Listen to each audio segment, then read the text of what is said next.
Gente, no finalzinho da semana passada, a Polícia Federal retirou o sigilo de vários depoimentos no âmbito da investigação da tentativa de golpe de Bolsonaro e aliados durante as eleições e após as eleições presidenciais. 2 desses depoimentos caíram como uma bomba, os depoimentos dos comandantes do Exército e também da Aeronáutica. E depois dessas revelações, muitos juristas na imprensa também, entre todos nós, levantou-se uma questão jurídica, que é o que a gente vai tentar entender a partir de agora. A questão é se já há elementos ou não para uma possível prisão do ex-presidente Jair Bolsonaro. Para conversar sobre esse assunto, a gente traz Marcelo Semer, que é desembargador, que é juiz de direito do Tribunal de Justiça de São Paulo.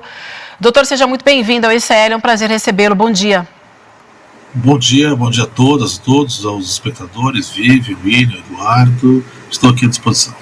Eu vou trazer alguns elementos para a gente conversar um pouco mais e depois vamos ouvir, então, o desembargador. Mas é importante a gente lembrar que Jair Bolsonaro está inelegível, portanto, está fora das próximas eleições. Depois desses depoimentos, ele é definitivamente colocado oficialmente no centro de uma trama para tentar anular as eleições, prender ministros e fazer essa tentativa, né, de golpe. A gente ficou, aliás, a um fio, né, de um novo golpe militar, como vivemos há exatos 60 anos. E aí a gente vai trazer aqui, então, alguns detalhes, alguns dos depoimentos que foram revelados, então, nesses depoimentos dos 2 generais, tanto no comando do Exército quanto da Aeronáutica. Vamos trazer uma arte que a gente tem, os principais pontos dos depoimentos, depois a gente vai te ouvir, desembargador. Então, o ex-ministro da Defesa, Paulo Sérgio Nogueira, propôs golpe a comandantes das forças, isso foi revelado durante os depoimentos dos 2 generais. Outro ponto que a gente teve também é que Jair Bolsonaro, ex-presidente da República, apresentou minutas golpistas à cúpula militar, inclusive naquela reunião no comecinho de dezembro. Outro ponto que eles trouxeram, que foram revelados também durante esses depoimentos, é que o ex-comandante da Marinha, Almir Garnier, colocou as tropas à disposição de Bolsonaro. A gente já sabia disso na denúncia de Mauro Cid, mas agora foi confirmado, então, nesses depoimentos. E a gente tem também o ex-comandante do Exército, Freire Gomes, dizendo que teria ameaçado prender Bolsonaro se tentativa de golpe avançasse. Quem disse isso foi o comandante da Aeronáutica no depoimento dele, então, de que Freire Gomes teria ameaçado prender Bolsonaro se tentativa de golpe avançasse. A gente tem, então, o ex-comandante da Aeronáutica, Batista Júnior, afirmando, com todas as letras, no depoimento dele, que o golpe não aconteceu por um fio. Doutor Marcelo, quero lhe ouvir, então, sobre a pergunta que a gente fez no começo e que tem agitado o meio jurídico, se há ou não, depois desses depoimentos, elementos para uma possível prisão do ex-presidente Bolsonaro. Olha, Vivi, o que os elementos nos trazem, e acho que assim, nada disso propriamente é novo, né? Nós já tínhamos elementos a partir a Polícia Federal já tinha apreendido, né, os elementos junto com o Mauro Cid, e essa pressão sobre os comandantes militares já havia sido identificado. Lógico, com o depoimento dos 2 ficou muito mais forte, a situação é aterradora no que diz respeito aos elementos. O que eu diria para vocês é o seguinte: aparentemente há elementos suficientes já para a instauração da ação penal, né? Quer dizer, a Polícia Federal fez esse trabalho de excelência, né, coordenado o inquérito pelo ministro Alexandre de Moraes, e o próximo passo me parece ser do Procurador-Geral da República, Paulo Gonet, ou seja, de instaurar a ação penal, de processar Bolsonaro e todos os seus auxiliares, né, são vários aí envolvidos, basicamente por 3 crimes, né? A tentativa de abolição do Estado Democrático, a tentativa de golpe de Estado e uma associação criminosa. Então, me parece que o próximo passo deva ser esse, ou seja, a instauração de uma ação, um processo penal que vai correr perante o Supremo Tribunal Federal. Aí vai ser discutido, não tenho dúvida, pelos ministros, se é o caso ou não de a prisão preventiva de Bolsonaro. Mas, independentemente disso, o fato é que eu não vejo muitas alternativas à situação de que Bolsonaro vai ser julgado por 3 graves crimes e, se for condenado, uma pena relativamente alta, né? Somando esses 3 crimes, a gente teria uma pena mínima de 13, uma pena máxima de 30 anos, né? Agora, óbvio, tudo isso vai ser submetido ao devido processo legal, ou seja, a acusação oferece a denúncia, junta todos esses elementos, a defesa tem a chance de se defender, de apresentar suas versões, de ouvir várias testemunhas, há os debates e, afinal, os ministros decidem. Mas o que deu para nós vermos aí é que os depoimentos são aterradores mesmo. Nós estávamos aí quando o comandante da aeronáutica fala por um fio, por um golpe, é uma verdade, né? Nós temos uma coisa que me chamou a atenção, por exemplo, uma pergunta feita ao comandante do Exército, se ele sabia, se ele se deu conta que o comandante das forças terrestres havia sido chamado também, ou seja, aparentemente não só fazia-se uma pressão sobre os comandantes militares, como também o governo já estava indo para baixo, né, buscando aqueles operadores do golpe. Então, me parece que até antes desse depoimento já estava claro qual que era a estratégia de Bolsonaro e os seus assistentes mais próximos, né? Ou seja, criar um clima, criar uma crise artificial, ou seja, temos uma eleição que não pode ser decidida porque haverá fraude, o que era uma mentira. A partir daí, fazer aquele discurso das chamadas 4 linhas da Constituição, que para ele só tinha uma coisa só, que é chamar os militares para exercer uma espécie tosca, mas enfim, que era a sua versão do poder moderador, e a partir disso, com essa força militar, dar o golpe. Nós estivemos, como você falou, realmente muito perto de dar um golpe. E do ponto de vista jurídico, não é preciso que o golpe seja consumado para que exista o crime. Óbvio, né? Até porque se ele for consumado, a gente não conseguiria julgá-lo, a gente não estaria nem aqui conversando sobre isso. Esses crimes são chamados crimes de atentado e, portanto, assim que você inicia a execução deles, o crime já está consumado. Bom dia, desembargador. Como vai? Tudo bem? Obrigado pela presença no programa. E uma pergunta. A gente tem acompanhado esse processo e hoje em dia a gente tem muito essa... quase que essa espetacularização de todos esses processos. Você tem, vira quase que uma série do Netflix, a história. E as pessoas sempre querem saber qual que é o próximo capítulo, o que vai ser a próxima surpresa, como se tivesse uma coisa sido roteirizada mesmo para ser apresentada ali. Então as pessoas ficam assim, e agora? Qual a próxima coisa que vai aparecer sobre Bolsonaro? Será que agora, quando aparecer o próximo documento, se mostrar que o Bolsonaro se reuniu com tal pessoa...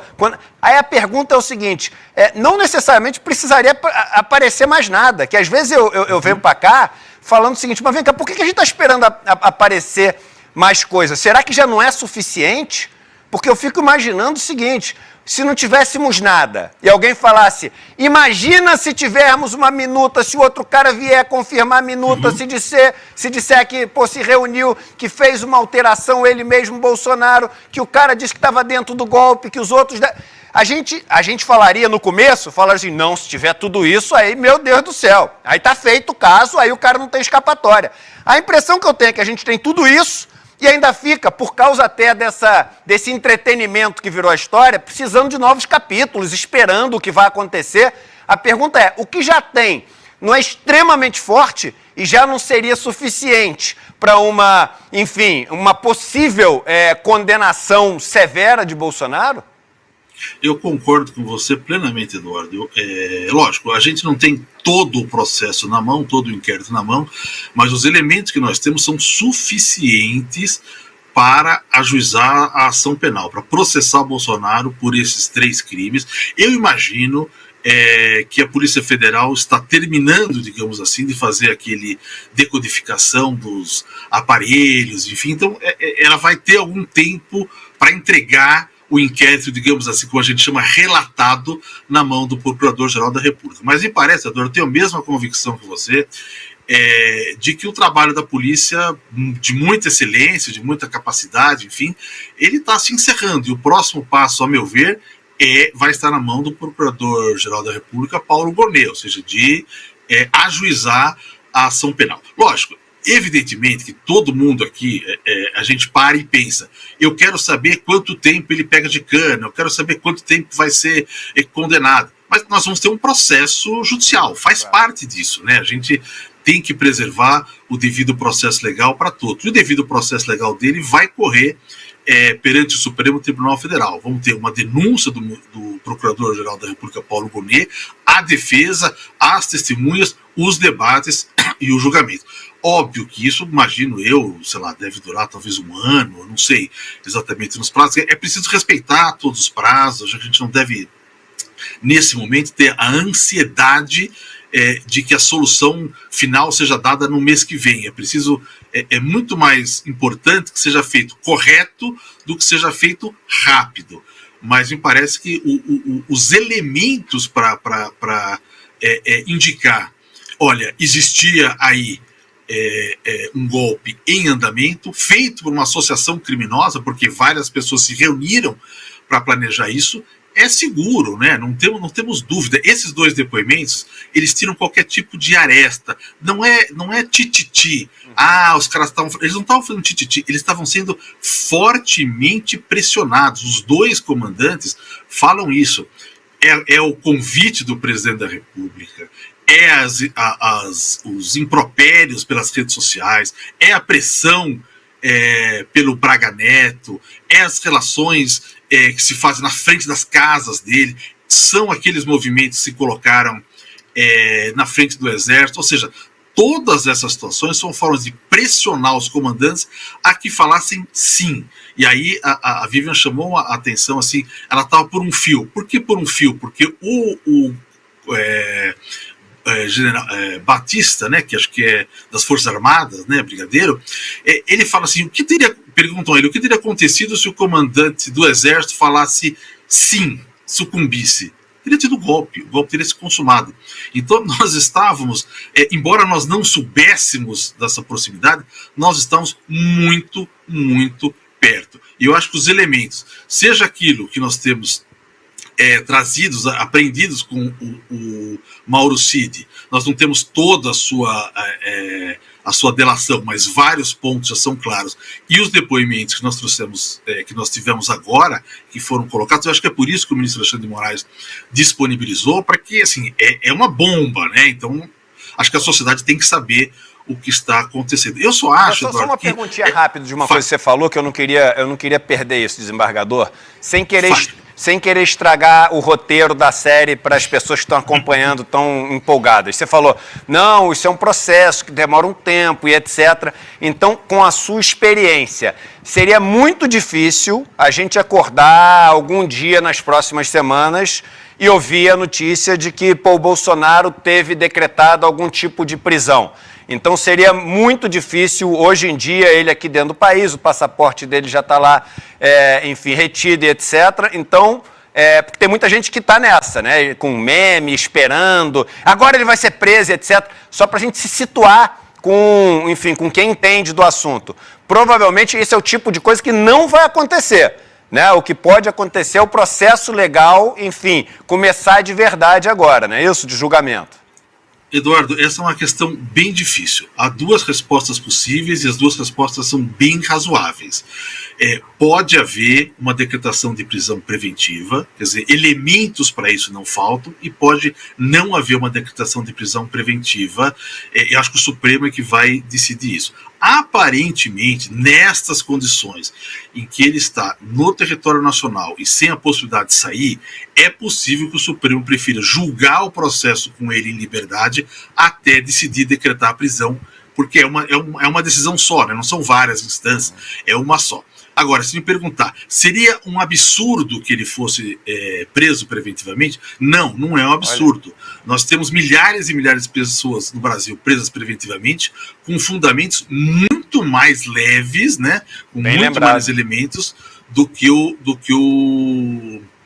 Bolsonaro. E tem também uma questão que me parece, eu acho, essa é a minha opinião, mas lógico, pode ser que os ministros tenham outra opinião, que é a questão da interferência do próprio Bolsonaro. Ou seja, ele é uma pessoa fortemente articulada, tem uma grande capacidade de reunião de pessoas, de reunião de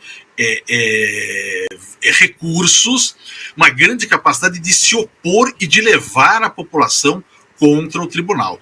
Então, me parece que há um certo fio da navalha aí. Ou seja, a qualquer momento, isso pode ser decretado se ele se coloca numa posição, de alguma forma, obstruir, fragilizar ou colocar em risco a própria ação da justiça. Nós pensamos nisso, né? Ficou muito, digamos assim, refletido naquele ato lá, e ele resolveu baixar a bola exatamente para não ser preso. Acho que naquele momento havia essa possibilidade. Eu imagino, é minha suposição, que o Supremo vai tentar fazer o processo sem decretar a sua prisão. Acho que fica até... do ponto de vista mundial, está todo mundo vendo, olha, o presidente respondendo, seus advogados falando, suas testemunhas, aquele day in court, ele vai para o tribunal, ele volta no tribunal. Acho que se for possível fazer isso, era até melhor do ponto de vista, digamos assim, de uma apreciação global. Agora, se e Bolsonaro tem uma certa imprevisibilidade, se ele resolve colocar o seu poder de articulação, o seu poder político, de captação de recursos contra o processo, para obstruir o processo ou para colocar os ministros em risco, ele já foi na Paulista chamar o ministro Alexandre de Moraes de canalha e dizer que não ia cumprir nenhuma das suas observações. Se ele falasse isso hoje, ele estava preso no dia seguinte. Um bom dia, desembargador. É um prazer receber o senhor aqui. Eu queria te perguntar sobre o papel dos militares, né? A gente viu agora muitos depoimentos de militares com o sigilo levantado pelo ministro Alexandre de Moraes. Se a gente finalmente vai ver militar preso no Brasil pelos crimes que cometeu. A gente não viu na ditadura de 64, né? Se dessa vez a gente está perto de ver militares sendo punidos pelos crimes que cometeram, e se esses militares que têm colaborado com a justiça também vão ser punidos, né? Em especial esses dois, que a gente tem falado bastante, o Batista Júnior, ex-comandante da Aeronáutica, e o Freire Gomes, ex-comandante do Exército, que sentaram nas reuniões golpistas para conversar sobre golpe, só não embarcaram na aventura golpista, mas participaram de todo o processo, né, desembargador? Olha, em relação ao ministro da Defesa, o Paulo Sérgio, eu não vejo nenhuma discussão. Ele vai estar no mesmo quadro de réu do que o ex-presidente Bolsonaro. A mesma coisa vai acontecer com o Augusto Heleno, vai acontecer com o Braga Neto, bom, e tem outros militares cujo nome eu não sei. Então acho que essas pessoas estavam na linha de frente, pressionando os comandantes para que o golpe fosse feito e como os civis também, né, o Anderson Torres, que preparava, digamos assim, a parte jurídica do golpe. Agora, em relação a esses dois comandantes, não me parece que nós temos elementos aí para dizer que eles tomaram parte no golpe. O depoimento deles é contundente, no sentido de que sim, eles foram chamados, sim, eles ouviram e sim, eles disseram não. Acho que o que a gente pode dizer em relação aos dois é que eles não desarmaram as manifestações dos QGs, mas eles dão uma explicação, olha, a gente faltava um instrumento jurídico, etc. e tal. Talvez possamos questionar isso mais tarde, mas não me parece que possa ser atribuído a eles estes crimes atribuídos a Bolsonaro. Aliás, bem ao contrário, né? Quer dizer, nós precisamos destes depoimentos para isso. Eu não acho que, em relação a eles, lógico, veja, eles são subordinados do presidente da República e são chamados a isso. Acho difícil você dizer, olha, eu vou prender o presidente da República. Não é uma coisa simples que você faça isso. Tem uma série de questões envolvidas. A competência deles é exclusivamente militar, eles não são, digamos assim, da esfera civil. E me parece que eu acho que podemos questionar o fato, por exemplo, de eles não terem desmantelado as manifestações. Eles colocam uma carta à nação dos dois e mais, o Garnier, sim, o Garnier que coloca, eles falam claramente, né, colocou a Marinha à disposição do golpe, mas eu acho que não chega a dizer também o seguinte, dos militares no meio dessa confusão, aquele relatório que os caras fizeram das urnas, que a gente o tempo inteiro esquece, e aquele negócio foi seríssimo, porque aquilo ali colocou uma lenha na fogueira. Aquele relatório dos militares colocou uma lenha na fogueira para dizer que, olha, não podemos dizer que sim, que é confiável, mas também não podemos dizer que não. e ficou... Se lembra disso, desembargador? Então essa é uma coisa lógico, que eu não esqueço disso. Eles são tocados... Veja, acho que uma questão principal para responder o William aí é o seguinte, esses militares não tinham nada a ver com essa questão. Não tem absolutamente nenhuma. Dentro de um governo civil, eles não tinham que ter em nenhum momento discutido questões como urnas, segurança de eletrônica, etc. e tal. Não faz parte da sua questão. Então eu concordo com você, Eduardo. Eu sempre achei lá para trás que era esdrúxulo. Aliás, também pode ser questionado, isso do ponto de vista político, lógico, só para o político, a decisão do ministro Barroso de trazer militares para discutir. Os militares não são corpo especial dentro da democracia, eles são funcionários em relação às questões de segurança, mas não tem nada a ver com questão de urna. Eu concordo plenamente, acho que de uma certa forma, do ponto de vista político, eu acho que isso é algo que a gente tem que retirar. Veja, nós convivemos com o governo Bolsonaro, que foi um governo, digamos assim, parcialmente militar. Ele trouxe de volta da memória da ditadura a importância dos militares dentro da administração. Hoje a gente olha para isso e fala, é um absurdo. Muita gente, eu vi você esse tempo todo, já falava isso é um absurdo quando estava acontecendo, né? A gente vai olhar para trás e falar, é um absurdo. Mas só que a gente tem que discernir entre esse que é um absurdo político, né, o que a gente deve fazer, olhar para trás de novo e falar assim, jamais voltaremos a colocar os militares nessa condição política, daquilo que é criminal, né, aonde aquele ponto do qual eles passaram, e aí esse ponto que eles passaram, que acho que me parece que neste momento atual, o mais importante é a gente fazer o julgamento criminal. Por que é importante fazer o julgamento criminal? Porque nós vivemos isso. Veja, 64 é um golpe do qual a gente fala para trás, da história, né? Acho que é errado a gente dizer, não vamos esquecer, não vamos lembrar. Eu acho absolutamente errado isso. Agora, 2023, 2022 é o golpe de hoje. Então, quanto mais rápido nós pudermos apreciar, julgar, estabelecer as punições, mais importante para a democracia. Então, eu diria isso. Agora, ultrapassado essa questão, eu acho que a gente tem que voltar para trás e olhar o seguinte, nós cometemos erros terríveis em 64 e repetimos erros terríveis entre 19 e 22, que é incorporar o militar dentro da política institucional. Não faz sentido nenhum. Nós demos abrigo a comandantes militares ou representantes de comandantes dentro de uma comissão do TSE que não faz sentido algum e, de fato, como o Eduardo colocou, isso foi gerando um certo caldo de cultura de que podia ter alguma coisa errada. Aquele documento é um documento horrível, né? Sim. Não achei fraude, mas também não digo que não achei. E assinado por todos os comandantes. É isso. Exato, aquele documento mantinha a fervura. Sim. E a fervura era essencial para o golpe. O golpe era basicamente isso. Vou criar uma crise e vou chamar as Forças Armadas para resolver. E aqueles documentos mantinham aceso a crise. Mas eu acho, essa é uma opinião pessoal, lógico, o Procurador da República, Paulo Gonet, vai fazer uma análise mais abrangente de tudo isso. De repente ele pode achar que cabe algum tipo de responsabilidade também para isso. A minha preocupação mais essencial é que aquelas pessoas que capitanearam o golpe sejam imediatamente colocadas a julgamento sobre isso. Agora, o que vai acontecer no julgamento? Eu gosto, como todo julgamento, eu não gosto de fazer previsão. O julgamento tem acusação e defesa. Então a gente vai... As acusações são fortes? São. Merecem denúncia? Merecem.